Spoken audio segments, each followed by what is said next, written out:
Hello guys, আজকে আমি একজন স্পেশাল মানুষের জন্য রান্না করব।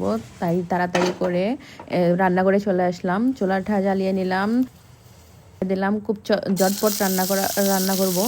তো তেল দিয়ে দিলাম, পেঁয়াজ রসুন যা যা দেওয়া সব কিছু দিয়ে দিলাম। তো আমি রান্না বাড়া শুরু করছি, কারণ আমার হাতে খুব কম সময়, কারণ সে চলে আসবে, সে খুব বিজি মানুষ।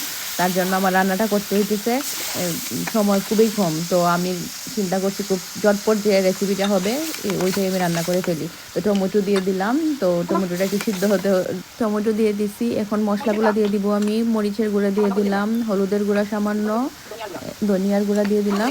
তো এগুলো একটু, হিরো আলম আসবে আমার বাসায়, সেজন্য খুব তাড়াহুড়ার মাঝে ছিলাম, সময় খুব কম, তার সময় নাই, সে তাড়াতাড়ি খেয়ে চলে যাবে। তো আমি যত তাড়াতাড়ি সম্ভব রান্না করে নিতেছি। একটু পানি অ্যাড করে নিলাম, না হয় মশলাটা পুড়ে যাবে।